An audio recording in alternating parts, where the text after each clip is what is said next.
Dentist Pratyusha suicide ఘటన లోపల నలుగురు నిందితుల్ని పోలీసులు అరెస్ట్ చేశారు. అసలు ఏ సెక్షన్ కింద అరెస్ట్ చేశారు, అసలు ఈ కేసులో ఏం తెలింది, ప్రస్తుతం మనతో ఏసీపీ ప్రశాంత్ రెడ్డి గారు. సార్ నమస్తే.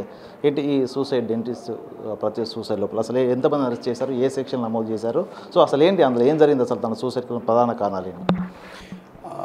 ఈ బీడీఎస్ చేసిన డెంటిస్ట్ ప్రత్యూష మొన్న సండే నాడు ఈవినింగ్ ఇంట్లో భార్యాభర్త మధ్య గొడవ తారస్థాయికి చేరి తను సూసైడ్ చేసుకొని చనిపోయింది. ఈ చనిపోయిన విషయంలో ప్రత్యూష భర్త ప్లస్ ప్రత్యూష అత్తమామలు, తర్వాత ఆ భర్త ఎవరితోనైతే తరచుగా మాట్లాడతాడో ఆ అమ్మాయి ఒక వివరాలు కూడా తీసుకొని వారిపైన కేసు నమోదు చేసి ఈరోజు వారిని మార్నింగ్ అవర్స్లో నలుగురిని ఒకే చోట పట్టుకోవడం జరిగింది. పట్టుకొని వారిని అరెస్ట్ చేసేసి ఈరోజు కోర్టుకు తరలిస్తున్నాం. ఇట్స్ నథింగ్ బట్ హరాస్మెంట్ అనేది ఇక్కడ main. So harassment can be in any form, either mentally or physically. So ఇక్కడ mental harassment, she has undergone mental harassment and mental torture. దాని యొక్క రిజల్టే ఈరోజు ఈ యొక్క అన్ప్లెజెంట్ సిచ్యువేషన్ అండి.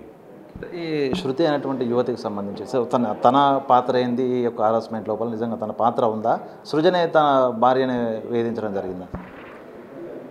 ఏమండి, మెడికవర్ హాస్పిటల్ వారి యొక్క జనరల్గా ప్రమోట్ చేసుకుంటారు కదా, ప్రమోట్ చేసుకునే దాంట్లో ఎక్స్పర్ట్స్ని ఇంటర్వ్యూ చేసే క్రమంలో ఈ సోషల్ మీడియాలో ఎక్కువ ఫాలోవర్స్ ఉండి, వారికి ఎక్కువ రేటింగ్స్ ఉండి, ఎక్కువ వ్యూయర్షిప్ ఉన్న వాళ్ళకి సంబంధించిన వాళ్ళను ఇన్ఫ్లుయెన్స్ ఉంటారు కదా, ఇన్ఫ్లుయెన్సర్స్ని వాళ్ళు ఐడెంటిఫై చేసుకొని వాళ్ళ ద్వారా వాళ్ళ దగ్గర ఉన్న హాస్పిటల్లో ఉన్న ఎక్స్పర్ట్స్ డాక్టర్స్తో ఇంటర్వ్యూ చేసి దానివల్ల ఇదొక ప్రమోషన్ మెకానిజం.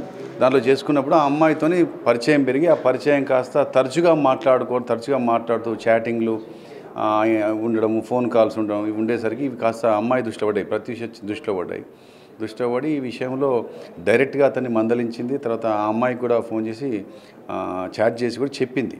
ఈ అమ్మాయి చెప్పినా కూడా ఈ ఇద్దరి ప్రవర్తనలో కానీ మార్పు లేకుండా ఇంక ఈ అమ్మాయిని అఫెండ్ చేస్తూ మాట్లాడడం అయ్యేసరికి అది కాస్త పెరుగుతూ పోయింది. ఇక ఎప్పుడు మాట్లాడినా చికాకపోవడం, ఇక అది తట్టుకోలేక ఆ టార్చర్ను భరించలేక లాస్ట్కు 13th నాడు ఈ రకంగా చేసుకుంది.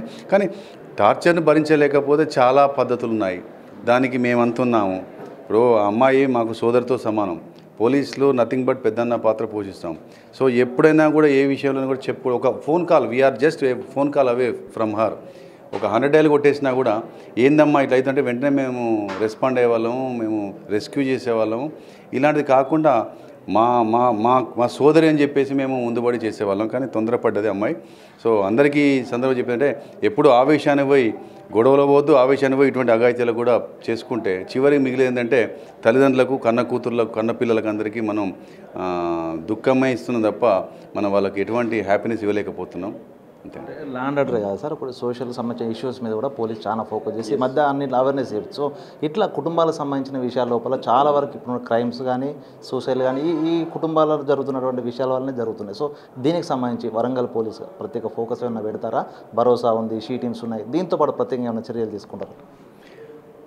నిజం చెప్తున్నాండి, వాస్తవానికి వరంగల్ కమిషనరేట్లో సిపి గారు చాలా ప్రాపర్గా క్లియర్గా డైరెక్షన్స్ ఇవ్వడం జరిగింది. ఏంటంటే ఇప్పుడు ఒక సంఘటన మేము జస్ట్ సంఘటన వరకే చూడట్లేదు, ఆ సంఘటనను మేము we are trying to anticipate its future consequences. అంటే ఒక గొడవ అయిందంటే ఈ గొడవ సద్దుమరుగుతుందా, లేకపోతే గొడవ రిపీట్ అవుతుందా, గొడవ ఇంకా అగ్రవేట్ అవుతుందా, అంటే అది భూ తగాదా కావచ్చు, లేకపోతే డబ్బులకు సంబంధించిన తగాదా కావచ్చు, లేకపోతే ఇంట్లో డొమెస్టిక్ ఫ్రంట్లో ఉండే భార్యాభర్తలు కూడా కావచ్చు, లేకపోతే అన్న తమ్ముళ్ళ మధ్య కావచ్చు. ప్రతి గొడవను కూడా మేము భూతత్వంలో చూసడం అలవాటు చేసుకొని ఇది పెద్దగా మారే అవకాశం ఉందా అని చెప్పేసి కనుక మాకు అనిపిస్తే వాటి విషయంలో మేము కౌన్సిలింగ్ అనేది కేవలం ఏదో ఫార్మాలిటీ కాకుండా స్టేషన్లో మాట్లాడుతున్నాం, తర్వాత ఊర్లోకి వెళ్తున్నాం, తర్వాత సపరేట్గా మాట్లాడుతున్నాం, తర్వాత నలుగురు పెద్ద మనుషులను పిలిపించి మాట్లాడుతున్నాం. అంతేకాకుండా ఈవెన్ ఇంకా తేడా వచ్చిందని కూడా మేము వాళ్ళని బైండ్ ఓవర్ చేస్తున్నాం.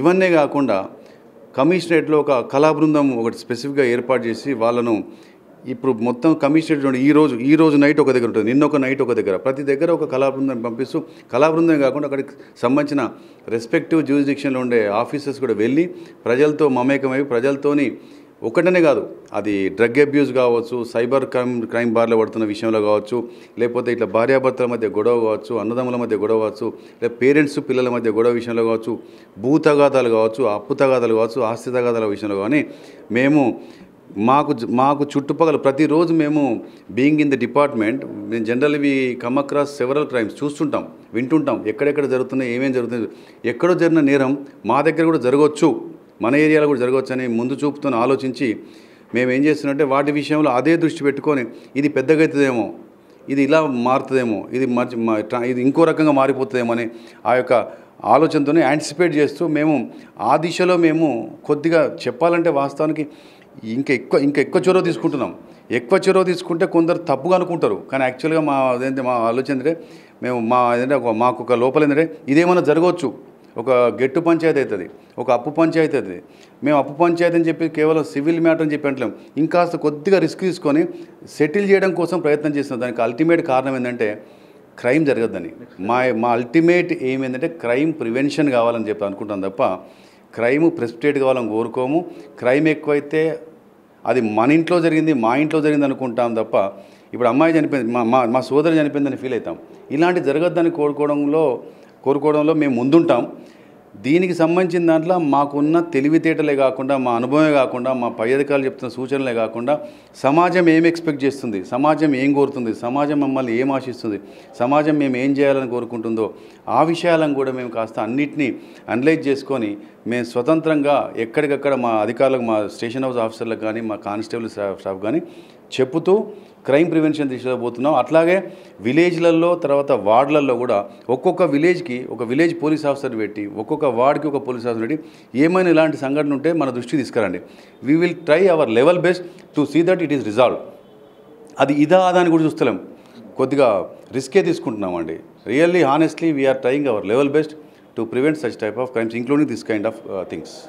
మీ ఈ విషయంలో సార్ సృజన్తో పాటుగా శృతిని అరెస్ట్ చేశారు. సో వీళ్ళ తల్లిదండ్రులు కూడా ఇన్వాల్వ్ చేశారు. సో వాళ్ళ పాత్ర నిజంగా ఇందులో వాళ్ళు అడ్డుకుంటే ఆగిపోయి ఉండేది, అసలు ఏంది వాళ్ళ పాత్ర?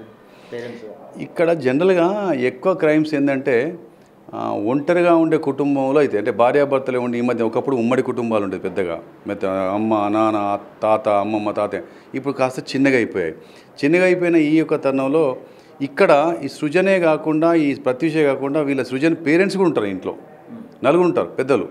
సో ఇది జరిగినప్పుడు జనరల్గా అత్తమ్మ మామయ్య అని చెప్పుకుంటే వాళ్ళు అర్థం చేసుకొని, అరే మహిళ ఎందుకు అనుకుంటుంది, ఇద్దరు పిల్లలున్నారు, ఇది సంథింగ్ ఏదో జరుగుతుందని చెప్పి కొడుకును మందలిస్తూ ఈమెకు ధైర్యం చెప్పుతూ ఉండాలి తప్ప ఆ కొడుకు ఎంతైనా కాకి పిల్లకి కాకి ముద్దు అన్నట్టుగా ఎంతసేపు కొడుకు చక్క అనుకొని అమ్మాయిని ఇంకింత ఈమెను కూడా 4 సూటిపోటి మాటలు మాట్లాడుతుంటే అమ్మాయి ఒంటరిది అయిపోతుంది. ఇక్కడ జరిగింది ఏంటంటే తను ఒంటరిది అయిపోయింది. ఆ ఒంటరిగా కావడమే ఒక ప్రాబ్లం. అయినా ఒంటరిగా కాకుండా అమ్మాయి చదువుకున్న అమ్మాయి, వాళ్ళ పేరెంట్స్ చదువుకున్నారు, వాళ్ళు ఉద్యోగస్తులు, సొసైటీ ఉన్నారు, మీరున్నారు, మేమున్నాం, ఇంతమంది ఉన్నాం. ఇంతమంది యొక్క సహాయం తీసుకుంటే ఇలాంటి పరిస్థితులు రావు. ఎన్ని శిక్ష పడుతుంది సార్ దీంట్లో ఇన్ఫ్యాక్ట్ చెప్పాలంటే దీంట్లో 10 years ప్లస్ అండి. Okay, thank you sir. ఇది మొత్తానికి ప్రత్యూష సూసైడ్ ఘటన లోపల అటు శృతితో పాటు కూడా తల్లిదండ్రులు కూడా మందలించి ఉన్నా కూడా ప్రత్యూష సూసైడ్ చేసుకునేది కాదు. ఏదేమైనా కూడా పోలీసులం ఎల్లవేళలా అందుబాటులో ఉంటాము. ఎట్లాంటి కష్టం వచ్చినా కూడా ఒక కుటుంబ సభ్యుల వల్ల మేము ముందుంటాము. మాకు చెప్పుకుని ఉంటే ఇట్లాంటి ఘటన కూడా జరిగేవి కాదంటూ ఏసీపీ ప్రశాంత్ రెడ్డి చెప్తున్న పరిస్థితి. వీడియో జర్నలిస్ట్ సంతోష్తో వీణ బిగ్ టీవీ హన్మకొండ.